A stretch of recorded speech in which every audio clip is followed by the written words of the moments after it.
Hello, everyone, and welcome to English Pod. My name is Marco. My name is Catherine, and today we have a new lesson in our series about interviewing for a new job. This is, of course, at the elementary level. That's right. So this is part 4 of our interview series. Remember, we are taking a look each week at giving you tips and also the proper language for when you have an interview in English. And on this occasion, we're going to talk about our work experience. Okay, you'll remember we talked a little bit about educational experience and educational background. Well, today is all about your last couple of jobs. All right, so I think we should just listen to the dialogue for the first time, and we'll be back in a bit with language takeaway.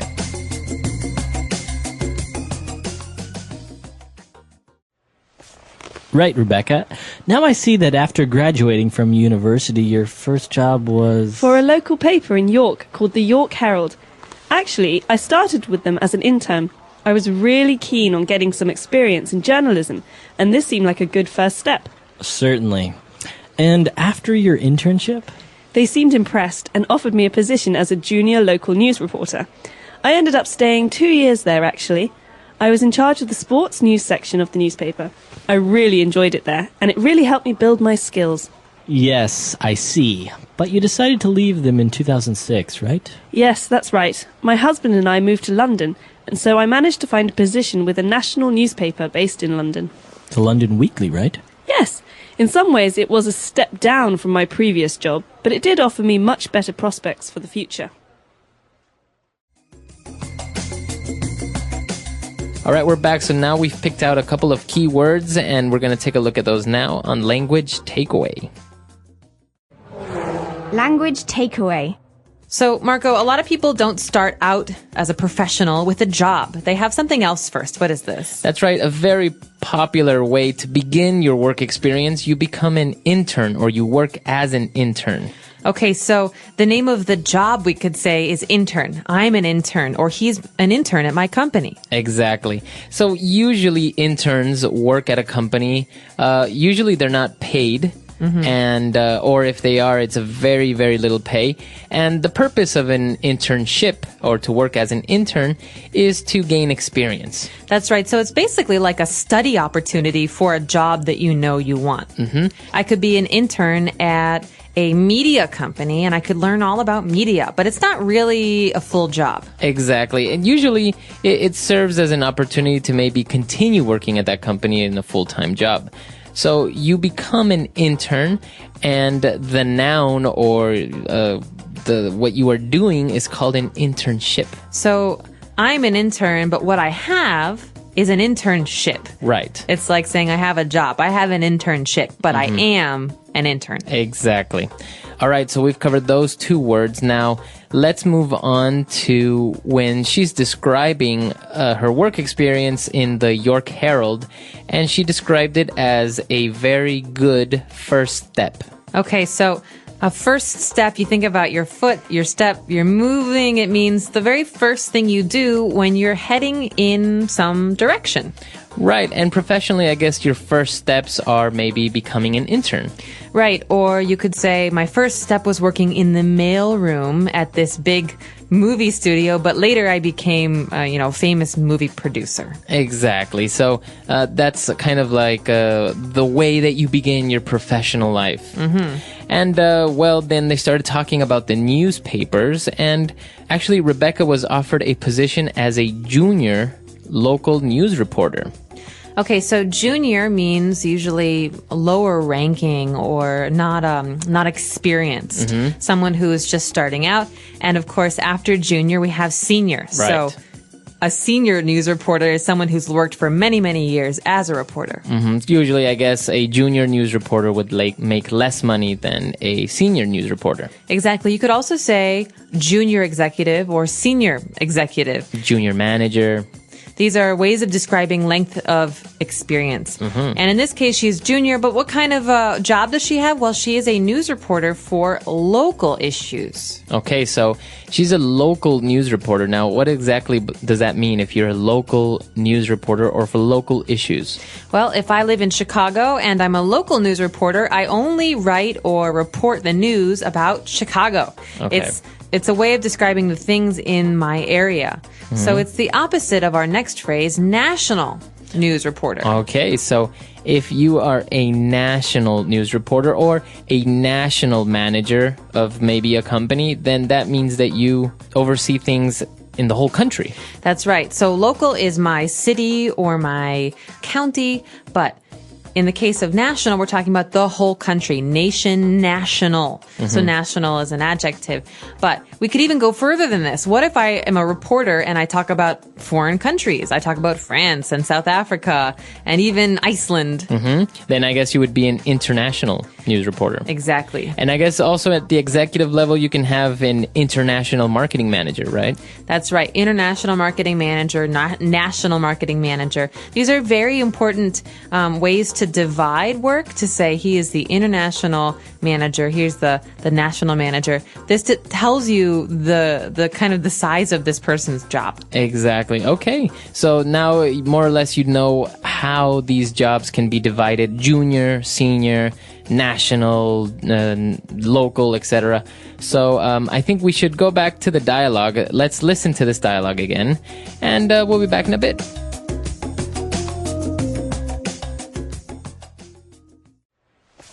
Right, Rebecca. Now I see that after graduating from university, your first job was... For a local paper in York called the York Herald. Actually, I started with them as an intern. I was really keen on getting some experience in journalism, and this seemed like a good first step. Certainly. And after your internship? They seemed impressed and offered me a position as a junior local news reporter. I ended up staying 2 years there, actually. I was in charge of the sports news section of the newspaper. I really enjoyed it there, and it really helped me build my skills. Yes, I see. But you decided to leave them in 2006, right? Yes, that's right. My husband and I moved to London, and so I managed to find a position with a national newspaper based in London. The London Weekly, right? Yes. In some ways, it was a step down from my previous job, but it did offer me much better prospects for the future.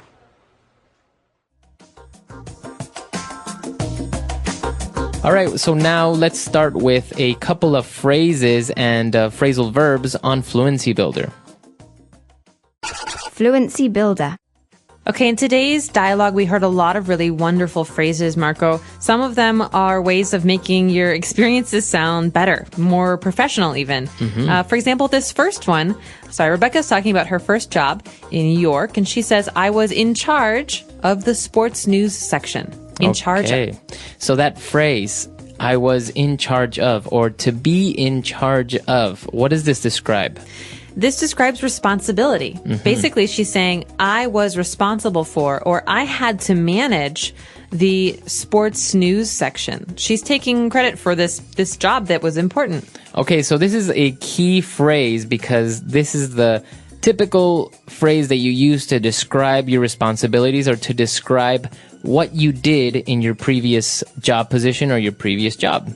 So, I could ask you, when you were in marketing, what were you in charge of? Right. And then you say, well, I was in charge of, and then you explain your responsibilities or what you did. I was in charge of our national accounts, or I was in charge of the local news. Exactly. So this is a very simple phrase. Just remember it. I was in charge of, and then you can start explaining what were your responsibilities, what you did in your previous job. All right, moving on now towards the end of that paragraph, Rebecca says that, well, being in charge of the sports news section was really fun, and it really helped her build my skills. It really helped me build my skills. So to build your skills, or in this case, I build my skills, means that I have some skills, but maybe they're not really developed. Maybe, I just finished college. I want more experience. Well, in that time during my first job, I build my skills. I become better at writing or having interviews, things like that. Exactly. So when you build your skills, you kind of improve your abilities or you gain more experience. All right. And another interesting phrase coming up here when Rebecca talked about moving to London with her husband, she said, I managed to find a position with a national newspaper. Okay, so I managed to, or you could say to manage to do something. This is a really interesting phrase because it's another way of saying to be able to, or to succeed at something. Okay, so don't confuse it with manager or to manage people. That is also correct. Obviously, it exists. But to manage to do something is to, as you said, to be able to do something. Right. So, for example, I was running really late yesterday and I had a ticket for a train at 5 o'clock. I thought I would miss the train, but I managed to get to the train on time. That means I was able to get on the train on time. Exactly. Okay, so you managed to find a job. I managed to get to the train on time. I was able to. Mm-hmm. All right, and towards the end, Rebecca talked about her job at the London Weekly, and she described it as a step down from my previous job. Okay, is this a good thing or a bad thing, Marco? A step down in something is a bad thing. It's to reduce in level or to decrease. Okay, so basically she's saying, listen, I had this really great job in New York, and I took a new job in London, and the new job, it wasn't as good in many ways, because maybe she had less responsibility, or maybe it paid less. So this is a way of saying it wasn't as good as my last job. Okay, so her new job was a step down from her previous job. You could say, I think his new girlfriend's a bit of a step down, if you know what I mean. Exactly. So usually you're comparing, right? That's right. You're making a comparison between something from the past to now. Exactly. Mm-hmm. Okay, so a step down. Why don't we go back and listen to the dialogue for the very last time, and we'll be back to talk to you in a bit.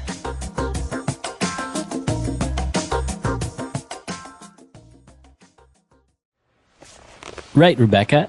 Now I see that after graduating from university, your first job was... For a local paper in York called the York Herald.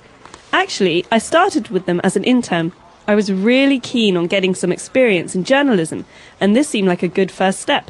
Certainly. And after your internship? They seemed impressed and offered me a position as a junior local news reporter. I ended up staying 2 years there, actually.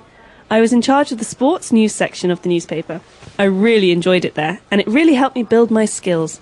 Yes, I see. But you decided to leave them in 2006, right? Yes, that's right. My husband and I moved to London, and so I managed to find a position with a national newspaper based in London. The London Weekly, right? Yes. In some ways, it was a step down from my previous job, but it did offer me much better prospects for the future.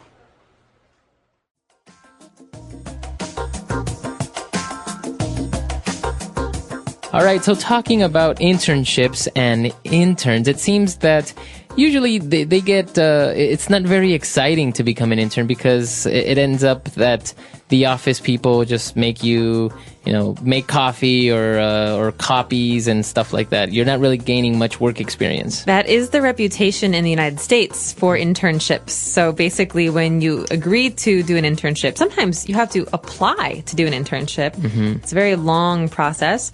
You end up, like you say, making coffee for people or photocopying reports. And this is really boring work. Right. I think, that is the reputation that many places have, like you say, in the United States. But also, I don't know, I guess it does seem, in a way, the only opportunity in order to be able to get into an industry or a company. Maybe it's a really good company, like, I don't know, like Procter & Gamble. Mm-hmm. And how else are you going to be able to get in there with no job experience? Well, that's right. And a lot of people know that an internship doesn't really give you work experience, but they'd still give it, they still think that it gives you some edge or some advantage when you're looking for jobs later. Because if I write down on my resume, we were talking earlier about resumes. Mm-hmm. If I write down on my resume that I was an intern at Procter & Gamble, wow, that's really impressive. Right, it looks good. Mm-hmm. All right, so this is an interesting topic. Let us know if you were ever an intern. Maybe you started out as an internship, or maybe you're doing one now. Was it better than we say? Did you do anything else other than making coffee? We really hope so. And we look forward to hearing about your experiences. All right. We'll see everyone at EnglishPod.com. And until next time. Bye. Bye.